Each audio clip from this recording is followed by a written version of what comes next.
प्रियो, एक व्यक्ति जिसकी आंखें थोड़ी धुंधली दिखाई दे रही थी, तब वह एक डॉक्टर के पास गया। वो डॉक्टर इनका मित्र था। जब वो उस डॉक्टर के पास गया, वो डॉक्टर सारे जांचों को करके बहुत चिंतित हो गया। तब उसने पूछा, क्यों चिंतित हो? मेरी आंखें जांच करके तुम क्यों चिंतित हो गए? ऐसे अपने डॉक्टर मित्र से पूछा। तब वो मित्र कहने लगा, कुछ नहीं भाई, तुम मेरे अच्छे मित्र हो, ये तुम्हें बताना मुझे बहुत मुश्किल हो रहा है। क्या हुआ भाई? कुछ नहीं, तुम्हारी आंखों को जांचा, बहुत जल्दी तुम अपनी आंखें खोने वाले हो। कुछ दिन में तुम बिल्कुल देख नहीं पाओगे। तुम जिसे देखना चाहते हो और जो भी देखना चाहते हो, जल्दी से तुम जाकर देख लो, क्योंकि बहुत ही शीघ्र कुछ दिनों में तुम अपनी आंखों से देख नहीं पाओगे। प्रियो, जैसे इस बात को उस व्यक्ति ने सुना, आंखों से आंसू बहने लगे। तब डॉक्टर ने कहा, तुम जाकर जिसे देखना देखो कहने से तुम इस तरह क्यों रो रहे हो भाई? बताओ क्यों रो रहे हो? तब उसने कहा, मुझे समझ में आ गया। क्या समझ में आया? मेरी आंखें क्यों जा रही हैं, मुझे समझ में आ गया। ये क्या है? तुम्हारी आंखें क्यों जाने वाली हैं? तुम्हें समझ में आना क्या है? हाँ, समझ में आ गया। थोड़ा विस्तार रूप से बता। कुछ नहीं भाई, कुछ सप्ताह पहले मेरी प्रिय बेटी आकर बोली, पिताजी, मैं आपसे कुछ कहना चाहती हूँ। हमारी कलीसिया से कुछ जवान लोग सुसमाचार सुनाने के लिए दूसरे देश में, दूसरे प्रांत में जा रहे हैं। मसीह के प्रेम को बांटने के लिए जा रहे हैं। मसीह के सुसमाचार को उन्हें सुनाने जा रहे हैं। मैं डॉक्टर की पढ़ाई की हूँ, मैं एक डॉक्टर हूँ, इसलिए परमिशन देंगे तो उनके साथ मैं भी जाकर वहां रहने वाले गरीबों का इलाज करूंगी। उनके साथ मैं भी सेवा करूंगी। मुझे परमिशन दो पिताजी। परमिशन मांगने से मैंने कहा, बेटी, मैं सब कुछ देखते हुए, उस कष्ट से, दुख से भरे हुए सेवकाई में मैं तुम्हें नहीं भेज सकता बेटी। तुम मेरी अति प्रिय बेटी हो। सब कुछ देखते हुए मैं तुम्हें प्रभु की सेवा में नहीं भेज सकता बेटी। यहीं किसी अच्छे हॉस्पिटल में काम करो, क्योंकि यहाँ तुम्हारा अच्छा नाम है। यहीं जॉब कर लो बेटी। मैं देखते देखते परमेश्वर की सेवा में तुम्हें नहीं भेज सकता। इस तरह कह के मैं अपनी बेटी को बलपूर्वक रोक दिया। देखते देखते मेरी बेटी को सेवा में नहीं भेज पाऊंगा, कहा ना। इसलिए प्रभु मेरी दृष्टि को ही मुझसे दूर कर रहे हैं। मुझे समझ में आ गया। प्रिय भाइयों बहनों, सावधान। इससे पहले कि हमारी दृष्टि चली जाए, इससे पहले कि हमारी ताकत चली जाए, इससे पहले कि हमारी जुबान चली जाए, हम मसीह के विषय में प्रचार करें तो अच्छा है। हमारी दृष्टि रहते रहते नाश होने वालों का परिचय मसीह से कराएं तो अच्छा होगा। प्रियो, D.L. मूडी नाम के परमेश्वर के दास, एक दिन जब वे रोड से जा रहे थे, एक जवान लड़का उन्हें दिखाई दिया। बेटे, 1 मिनट कहकर उसे बुलाए। उसने कहा, कहिए। यीशु तुमसे प्रेम करते हैं। यीशु तुमसे जान से भी ज्यादा प्रेम करके अपनी जान दिया। वो लड़का क्रोधित होकर क्या कहा जानते हैं? Mind your business. इस तरह कहा। क्या कहा? तुम अपना काम देखो। तब D.L. मूडी ने बड़े प्यार से उससे कहा, दिस इज माई बिजनेस। यही मेरा काम है। मसीह का प्रचार करना ही, मसीह के विषय में बताना ही परमेश्वर के द्वारा मुझे दिया गया काम है। आपके परिवार का पोषण करने के लिए परमेश्वर आपको नौकरी दिया है। नौकरी करना आपका काम है। मैं ना नहीं कह रहा हूं। इसके साथ एक और काम परमेश्वर हमें दिया है। क्या है वो?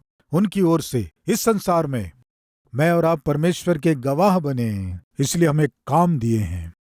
इस काम में यदि हम लापरवाही करेंगे तो, मसीह के विषय में बताने के इस काम में अगर हम लापरवाही करेंगे तो निश्चय हमें इसकी कीमत चुकानी पड़ेगी। आदि की कलीसिया कीमत चुकाई।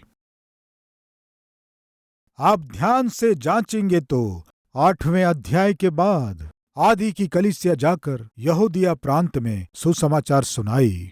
उसके बाद जाकर सामरिया प्रांत में सुसमाचार सुनाई। उसके बाद पौलुस, सिलास, बरनबास और दूसरे लोग पृथ्वी की छोर तक जाकर सुसमाचार प्रचार किए। परमेश्वर के कहे अनुसार वे सेवा किए, लेकिन तितर बितर होने के पहले करते तो कितना अच्छा होता। उन्हें तितर बितर होने के बाद करना पड़ा। कारण क्या था? वे भूल गए थे। परमेश्वर निश्चित रूप से इसे बाइबल में लिखवाए हैं। इसलिए प्रिय भाई और बहन, इससे पहले कि परमेश्वर हम सबको तितर बितर करे, इससे पहले कि परमेश्वर हम सबके ऊपर बड़े उपद्रव को लाए, परमेश्वर हमारे ऊपर उपद्रव भेजने से पहले आइए हम अपनी जिम्मेदारी को पूरी करें। प्रियो, मैं क्यों आप लोगों को, आइए भारत के कोने कोने तक हम सुसमाचार को कलवरी आवाज के द्वारा पहुंचाएं, आह्वान करता हूं। जानते हैं, कलवरी आवाज की सहायता कीजिए, स्पॉन्सर कीजिए। इस तरह मैं आह्वान क्यों करता हूं जानते हैं? मैं करोड़पति बन जाऊं इसलिए नहीं, लेकिन करोड़ों लोगों तक मसीह के प्रेम संदेश को पहुंचाकर उन्हें प्रभु के पास लाना है। ये परमेश्वर की हमें दी गई बुलाहट है, ये परमेश्वर की हमें दी गई जिम्मेदारी है। उस जिम्मेदारी को जानने वाले एक सेवक के रूप में, वचन को जानने वाले एक संदेशक के रूप में मैं कह रहा हूं, प्रियो, हमें तितर बितर नहीं होना है, तो हमें सुसमाचार को फैलाना है। मसीह के गवाह होकर हमें जीना है।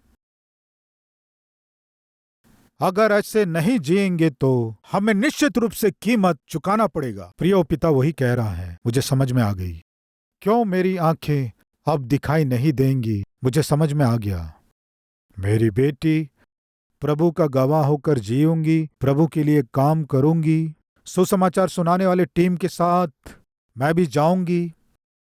वचन प्रचार करने के लिए मैं नहीं बुलाई गई हूं, लेकिन मसीह के प्रेम को कार्यों में दिखाने के लिए मैं जाऊंगी पिताजी।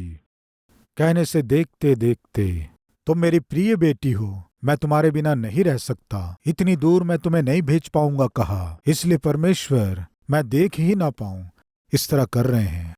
प्रिय भाई और बहनों, सावधान। आज आप जो कमाई कमा रहे हैं उसमें से, और आप जो व्यापार कर रहे हैं, आपकी जो आमदनी है उसमें से दशवांश देकर परमेश्वर के भवन में भोजन वस्तु यानी वचन भरपूरी से बांटा जा सके, आप सहायता नहीं करते हैं। और ना ही आप सुसमाचारी सेवा के लिए मदद करते हैं, और ना ही व्यक्तिगत रूप से आप सुसमाचार सुनाते हैं, और ना ही मसीह के गवाह होकर जीते हैं। इसलिए मैं प्रभु में विनती कर रहा हूं, ये आपके लिए भला नहीं है।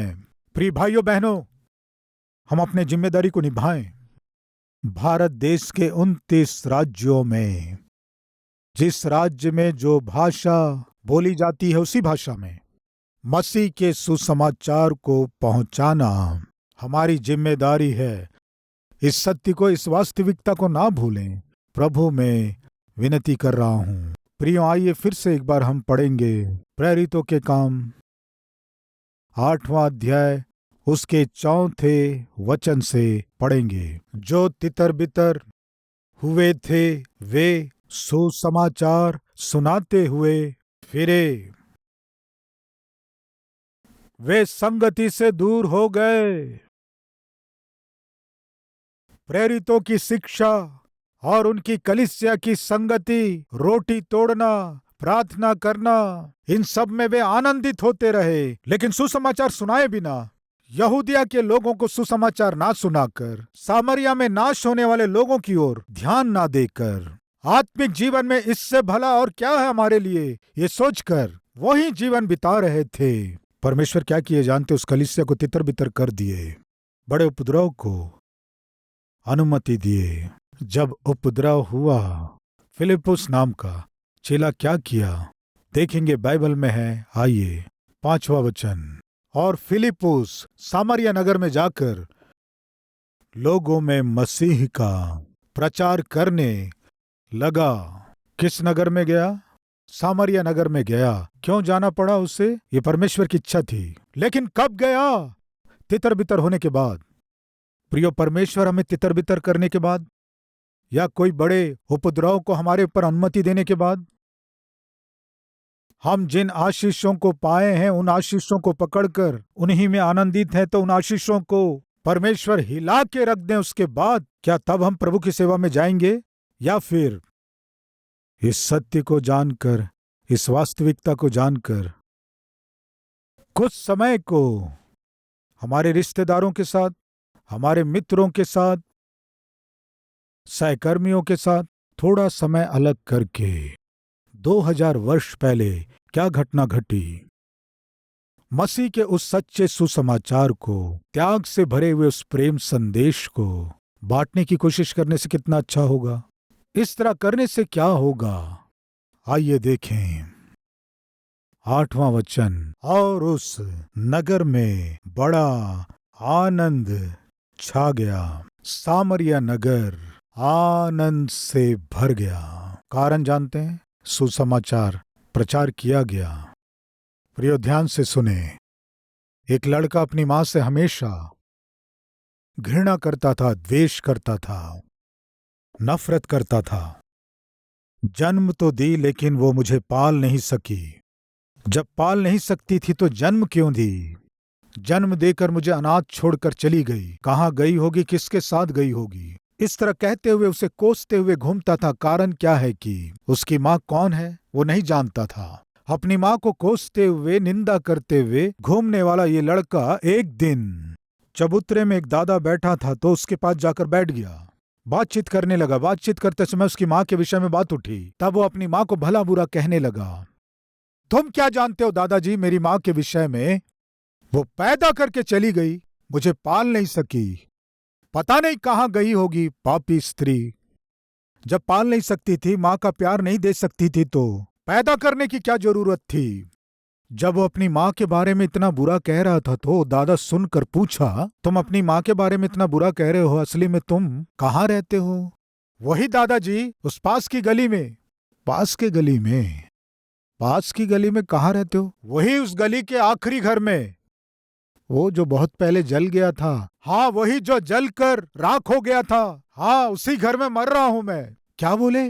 उस महान माँ के बेटे हो क्या तुम? कौन सी महान माँ? तब उस दादाजी ने कहा, हाँ बेटे, वो जो जल गया था उस घर में तुम रहते हो क्या? बताया ना, वो जो जल गया था उसी घर में अभी मैं मर रहा हूं। तो फिर तुम्हारी माँ महान है बेटे। चुप रहो दादा, उस पापी स्त्री को महान माँ क्यों कह रहे हो? हाँ बेटे, वो माँ कौन है तुम जानते नहीं हो, इसलिए तुम उस माँ को कोस रहे हो। उस माँ के विषय में, तुम्हारी माँ के विषय में मुझे मालूम है। क्या मालूम है तुम्हें? जब तुम बिल्कुल छोटे थे, जब तुम झूले में झूल रहे थे, तुम्हारे लिए दूध लेने गई। जाने के बाद जिस घर में तुम थे, दुर्घटना से आग लग गई और पूरा घर जल रहा था। जब तुम्हारी मां लौट कर आई, घर जल रहा था और तुम झूले में रो रहे थे। सारे मोहल्ले के लोग आ गए लेकिन कोई कुछ नहीं कर सका। तुम्हारी मां चीखते चिल्लाते बोली, जाओ जाओ, कोई तो बचाओ, किसी भी तरह मेरे बच्चे को बचा लो। कहकर लोगों के हाथ पैर जोड़ने लगी। हम में से कोई भी हिम्मत नहीं कर सका। हम में से कोई भी तुम्हें बचाने की हिम्मत नहीं कर सका। हम में से कोई भी कुछ नहीं कर सका ऐसे समय में। अब कुछ लाभ नहीं है कहकर तुम्हारी माँ एकदम से उस आग के बीच दौड़ पड़ी, उस घर में दौड़ गई, तुम्हें एकदम से गले से लगा ली और बाहर लाने की जब कोशिश कर रही थी, ऊपर का छत नीचे गिर गया। इस बीच हम सब पानी लेकर आए, उस आग को बुझा दिए, लेकिन देखने से तुम्हारी माँ बहुत जल चुकी थी। उस जली हुई माँ को जब हम किनारे हटाए तब तुम उसकी गोद में जीवित और सुरक्षित थे। तुम्हें बचाने के लिए तुम्हारी माँ तुम्हारे लिए जान देने से ऐसे महान माँ को तुम भला बुरा कह रहे हो। तब उस जवान ने कहा, ये मेरी गलती नहीं है दादाजी। तो फिर किसकी है बेटे? वो आपकी गलती है दादाजी। मेरी माँ कितनी प्रेमी है और मेरे लिए किस तरह अपना प्राण दी है, जान के भी बताए बिना। यह समाज उसे गुप्त रखा, इसलिए मैं अपनी माँ से बैर करता रहा। यस, आज बहुत से लोग मसीह का विरोध कर रहे हैं, द्वेष कर रहे हैं। कारण जानते हैं? उस मसीह के प्रेम को जो जानते हैं वे लोग खामोश रहते हैं। इसलिए मसीह के प्रेम को और क्रूस पर किए गए बलिदान को जानने वाले लोग किसी को बताए बिना मुंह बंद करके रखते हैं। इसलिए जो चाहे वो जैसे चाहे वैसे यीशु मसीह के विषय में बोल रहे हैं। प्रिय भाई और बहनों, खामोश ना रहें। इस संसार में मनुष्य से जान से भी अधिक प्रेम करने वाला कोई परमेश्वर है कहने से वो केवल एक है, वो है मेरा प्रभु यीशु मसीह। प्रियो, इस संसार में मनुष्य के द्वारा किए गए पापों के बदले उसे भयानक दंड मिलेगा, और वो दंड है नरक का दंड। प्रियो, उसी भयानक नरक के दंड से बचाने के लिए मनुष्य के रूप में जगत में आकर, और उस मनुष्य के लिए जिसने अपना प्राण दिया है, उद्धार करता कोई है कहने से वो प्रभु यीशु मसीह है। क्यों प्रभु यीशु मसीह को अपना प्राण देना पड़ा जानते हैं? प्रेम के कारण। क्यों प्रभु यीशु मसीह हमारे लिए बलिदान हुए जानते हैं? हमें बचाने के लिए। आज इन बातों को सुनने वाले भाई और बहन, उस यीशु मसीह को जानने के बाद आपको चुप रहने की अनुमति नहीं है। प्रियो, एक राजा के साथ एक मंत्री हमेशा रहता था और वो मसीह के विषय में बताया करता था।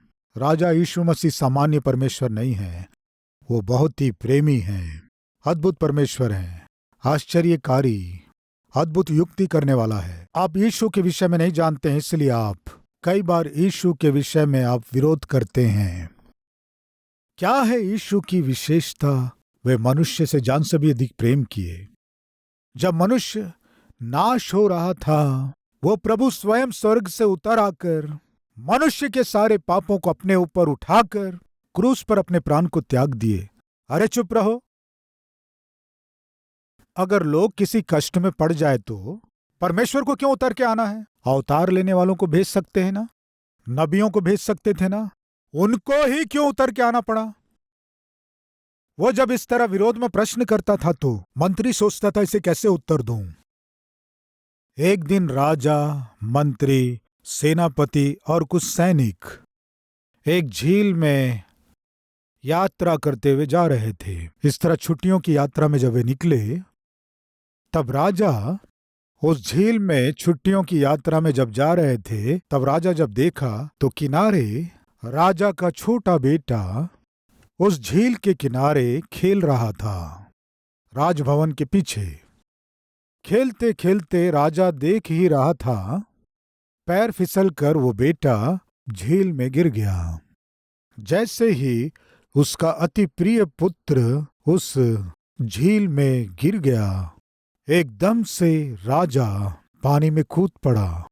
एकदम से उस झील में कूदकर वो राजा तैरते हुए जाकर डूबकर मरते हुए अपने बेटे को गोद में उठा लिया, बचा लिया और किनारे ले आया। इस बीच मंत्री भी आ गया और सैनिक भी आ गए। तब मंत्री ने राजा से पूछा, राजा, जब आपका पुत्र पानी में गिरा, आप एक आज्ञा देते तो हम बचा लेते ना। मैं अपने जान की बाजी लगाकर आपके बेटे को बचा लेता, ये सेनापति भी बचा लेता, हम में से किसी को भी आज्ञा दिए बिना। देखते ही झील में आप क्यों कूद गए? क्यों आपको ही पानी में जाना पड़ा? क्यों आपको ही पानी में छलांग लगाना पड़ा? तब राजा ने कहा, पिता का प्रेम मुझे विवश किया, इसलिए मैं किसी से कह नहीं पाया।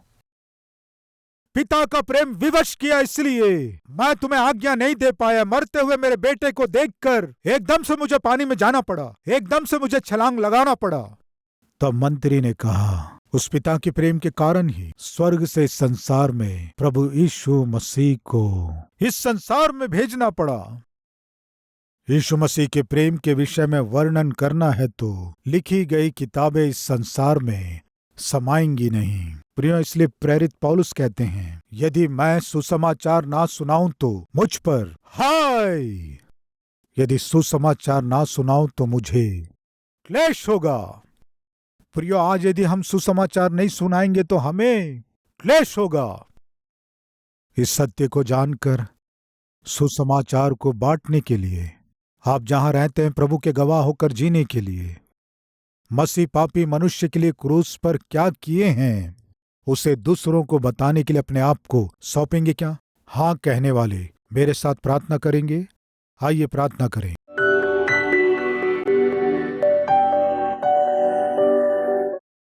पवित्र परमेश्वर पिता, सीधे और स्पष्ट आप हमसे बात किए। जब हम पवित्र आत्मा के सामर्थ्य से भरे जाते हैं, हम तेरे गवाह होकर रहते हैं, यरूशलेम में, यानी हमारे परिवार में, यहूदिया में, यानी हमारे रिश्तेदारों में, समरिया में यानी हमारे मित्रों के बीच, पृथ्वी की छोर तक यानी हमारे आसपास के लोगों तक हमें आपके गवाह होकर रहना है। अगर ऐसे हम ना रहकर लापरवाही करेंगे तो तितर बितर किए जाएंगे, हमारे ऊपर बड़ा उपद्रव होगा। उपद्रव की गई आदि कलीसिया तितर बितर होकर यहूदिया में गई, सामरिया में गई, पृथ्वी की छोर तक गई। पिता, आप हमें तितर बितर करने से पहले ही या ऐसी स्थिति को अनुमति देने से पहले ही हम अपने जिम्मेदारी को पहचान कर जहां हैं वहीं आपके गवाह होकर जी सकें। सबसे पहले हमारे परिवार में आपके गवाह हो सकें, अपने रिश्तेदारों में आपके गवाह हो सकें, मित्रों के बीच और वैसे ही हमारे चारों ओर के लोगों के बीच आपके गवाह होकर जीने का सौभाग्य दीजिए। हम सत्य को जानकर भी उसे छिपा रहे हैं, इसलिए शैतान बहुत से झूठ का प्रचार कर रहा है, इसलिए बहुत से लोग आपसे दूर हो रहे हैं। इसलिए प्रभु, जिस प्रेम के संदेश को हम जानते हैं उसे हम बांट सकें। ऐसा अनुग्रह, ऐसी आत्मिकता, ऐसी भक्ति, ऐसी जिम्मेदारी को हम सबको दीजिए। और वैसे ही पिता, टीवी कार्यक्रम कलवरी आवाज के द्वारा हम सुसमाचार को और फैला सके, अनुग्रह दीजिए। यीशु मसीह के नाम से मांगते हैं पिता, आमीन। प्रिय, अब से आप अपने जीवन से प्रभु को दिखा सके, ऐसे आत्मिक व्यक्ति के रूप में आप बढ़ सकें, मन से चाहता हूं। इस संदेश के द्वारा आपने आशीष पाया है तो लाइक कीजिए और बहुतों को शेयर कीजिए, और उतना ही नहीं, एक कमेंट कीजिए, उसे मैं पढ़ूंगा, प्रभु की महिमा करूंगा। फिर मिलेंगे, तब तक के लिए शलोम।